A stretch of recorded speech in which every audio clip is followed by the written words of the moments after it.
buenas noches, buenas tardes en otras partes de Latinoamérica. Estamos en vivo y en directo desde Quito, Ecuador. Soy César García para conversar de un tema de fundamental importancia para el mundo entero: la pesca ilegal y la amenaza de los barcos chinos en las fronteras marítimas de nuestra región. Para ello se encuentra junto a mí Cristina Celi. Ella es directora de One Health Ecuador, experta en este tema. También ha estado avanzando e impulsando legislación al respecto de este tema que está afectando al mundo entero. Gracias, Cristina, por este tiempo con Latinoamérica para conversar de este tema trascendental. Ecuador, primero, ¿está preparado para la amenaza que representa la pesca ilegal en el mundo? César, muy buenas tardes. La verdad es que yo creo que ningún país en Latinoamérica por separado está preparado para poder monitorear, para poder fiscalizar, para poder judicializar y poder actuar ante tan grande amenaza que es esta gigantesca masa, cientos de barcos, la mayoría de bandera china, que cada año vienen desde el Atlántico hasta el Pacífico siguiendo a lo que se conoce como la pota, el calamar, ¿sí? Al que vienen siguiendo por toda esta zona y vienen pescando. Uruguay, Argentina, Chile, Perú y finalmente cerca de las costas ecuatorianas y las costas de Galápagos. Así que creo que el trabajo debe ser en conjunto porque somos países muy pequeños y pues tenemos cientos de barcos que vienen amenazando nuestra biodiversidad. Entendemos que Ecuador es signatario del CITES y que junto a más de 170 países está obligado a cumplir una serie de normativas. Ustedes impulsaron en su debido momento esta medida para poder evitar la exportación de aletas de tiburón. Sin embargo, más allá de esto, ¿se ha avanzado en estos años? Bueno, son dos temas que van de la mano. El tráfico de aletas de tiburón en el Ecuador ha hecho que Ecuador, incluso la exportación de aletas de tiburón, ha colocado a Ecuador en el tercer lugar de importancia de países que exportan tiburón de manera, entre comillas, legal. Pero, por ejemplo, estos tiburones han sido en su mayoría capturados por embarcaciones ecuatorianas. Ahora, tenemos las embarcaciones de la flota china que vienen cada año y que en su gran mayoría, ojo, son barcos, lo que llamamos poteros, es decir, que toda su dinámica se encuentra estructurado para poder capturar pota, es el calamar de Humboldt que sale en las noches, por eso es en las noches que se ve incluso desde el espacio esta mancha gigantesca de luz, que es cuando estos barcos están activos para pescar pota. Pero no nos olvidemos que también tienen un porcentaje de embarcaciones de palangreros industriales que pescan tiburones que salen desde la zona de Galápagos y que migran. Hay que recordar que los tiburones, por ejemplo, son especies altamente migratorias. Muchos nacen en Galápagos, luego van a Malpelo, Colombia, van a Isla Cocos, en Costa Rica. Y pues entonces no estamos nosotros hablando de una flota que únicamente pesca calamar, sino también tiburón. Ahora, el gobierno de China y los científicos chinos y todas las empresas alrededor de lo que es la industria del calamar de Humboldt hablan de que es una especie que se recupera muy rápido, entonces que no habría una peligrosidad en que la flota esté pescando calamar. Cuando hablamos de 1, 2, 10, 20 barcos tal vez, pero cuando estamos hablando de más de 200, de 300 barcos que de manera industrial, sin parar, porque no llegan a tierra casi nunca, durante 365 días del año están capturando cientos y miles de toneladas de este calamar. ¿Estamos hablando realmente de pesca sostenible? ¿Estamos hablando acaso de que no tiene un impacto sobre la población? Eso no es así. Si bien es cierto, el calamar pequeño necesita solo 3 meses para llegar a ser adulto, pero una vez más, estos 300 barcos están aspirando calamar de Humboldt durante todo el tiempo que están tanto en el Atlántico como en el Pacífico. Y tenemos que entender algo: los ecosistemas marinos son muy delicados y están todos conectados. El calamar de Humboldt alimenta cachalotes, alimenta tiburones, alimenta delfines, ballenas, pero también alimenta, por ejemplo, el atún.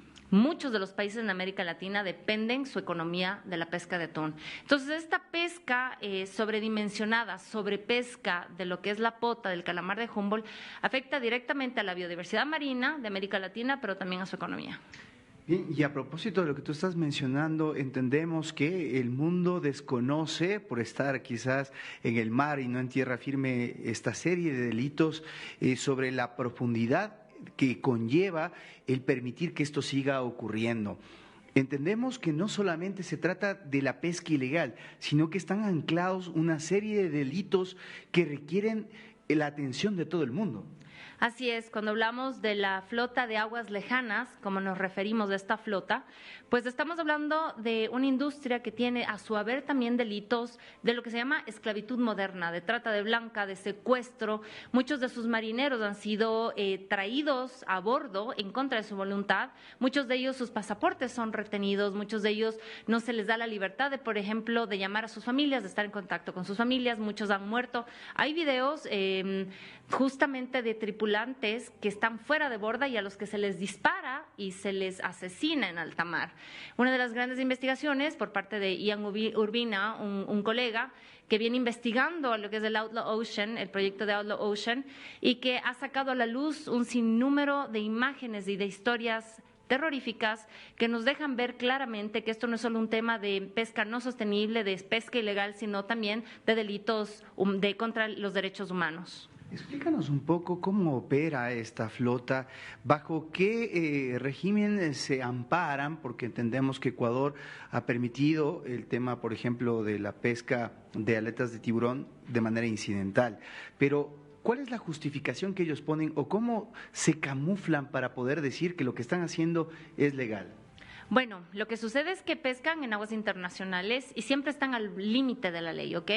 Realmente la única embarcación de bandera china que ha sido capturada, por ejemplo, en Ecuador, ha sido el Fuyuan Yulén 999, que además era un barco nodriza, es un barco que tiene en sus bodegas la pesca, el resultado de la pesca del resto de barcos. Entonces no es una embarcación a la que se capturó pescando per se.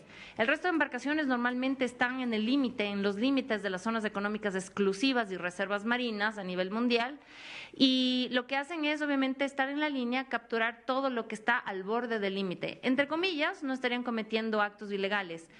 Pero realmente sabemos qué pasa en alta mar durante estas noches, cuando nuestras embarcaciones de nuestras marinas no pueden estar 24/7 siguiendo paso a paso lo que estas embarcaciones hacen. Es lo que nosotros cuestionamos, lo que nosotros decimos, es imposible estar seguros de que estas embarcaciones no cometen ilegalidades.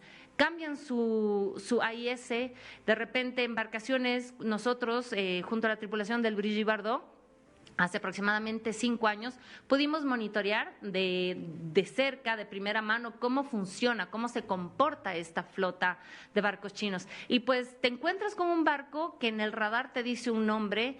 Cuando tú miras, su nombre de registro de OMI es otro, tienen permisos para otras actividades, con ese nombre tú buscas en los sistemas de satélites y resulta que ese barco dice que está en Nueva Zelanda. Entonces son un sinnúmero de ilegalidades y de inconsistencias alrededor de cómo se comporta y cómo funciona esta flota de aguas lejanas. Lo ha mencionado Oceana, lo ha mencionado Ian Urbina, lo ha mencionado Sea Shepherd Conservation Society y se lo viene mencionando constantemente. Lamentablemente, gobiernos como el de Ecuador, en el momento del expresidente Guillermo Lasso, siempre dijeron que aquí no pasa nada, que no ingresan en las aguas ecuatorianas, que no hay realmente delito, pero no podemos estar seguros de ello. Fueron un par de aviones que monitorearon durante el día, estas embarcaciones pescan la mayoría en la noche, un par de horas en la que la Marina salió a monitorear. ¿Estamos seguros de lo que sucede en alta mar? ¿Hay trasbordos? ¿No hay trasbordos ilegales? Entonces, realmente necesitamos, como lo mencioné inicialmente, como región que trabajemos en conjunto. Cada país por separado realmente va a ser muy difícil, si no imposible, que puedan saber qué es lo que sucede en alta mar con los recursos de Latinoamérica y pues así afectando también a la economía y a la biodiversidad de la que tanto dependemos nosotros y nuestros pueblos costeros y todas esas comunidades que realmente viven al 100% lo que es la pesca. Y entiendo que el mundo entero mira hacia otro lado con una complicidad hacia esta situación que requiere de un análisis profundo. Y quisiera cerrar este diálogo contigo preguntándote si se ha logrado cuantificar cuántos millones de dólares o cómo mueve la economía esta situación que está viviéndose por el filo del reglamento y ¿de qué estamos hablando cuando hablamos de consecuencias que pueden llevar a corto y largo plazo para el mundo esto, para que la gente un poco pueda concientizarse sobre el impacto que esto puede tener en el mundo próximamente?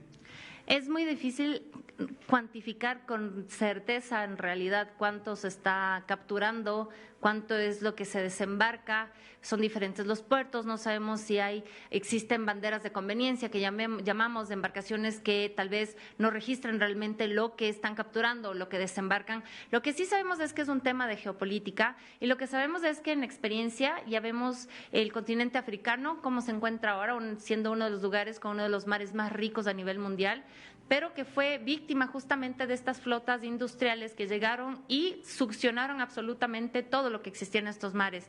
Nosotros como continente latinoamericano tenemos uno de los también mares y océanos más biodiversos, tenemos Galápagos, Cocos, tenemos Malpelo, y pues nosotros debemos cuidar lo que tenemos, primero por la sostenibilidad, porque el planeta depende de los océanos. A pesar de que nos llamemos planeta Tierra, deberíamos ser planeta océano, siendo que el 70% está cubierto por agua. Los océanos producen también más del 60% del oxígeno que respiramos.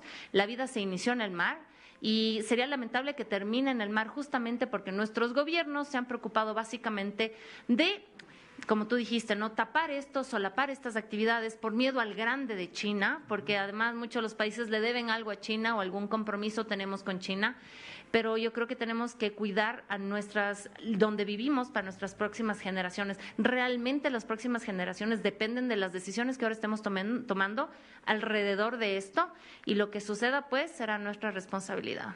Gracias por este aporte, Cristina Celi de One Health. Ahí tienen ustedes una panorámica de un tema que no se aborda en el día a día y que DiNews forma parte como medio de comunicación de generar estos espacios para que el mundo entero conozca lo que está pasando en los océanos, sobre todo acá en nuestra región, en donde estos barcos están deambulando en el perímetro de la soberanía marítima y finalmente están encadenados en una serie de delitos que deben ser evidenciados por el mundo y tratados con seriedad en coordinación con los distintos estados americanos para no solo salvar el mundo, sino evitar que nuestra propia raza humana se vea afectada por la terrible afectación que están teniendo nuestros océanos. Este es el informe, soy César García Vélez, sigan con más de DiNews en vivo.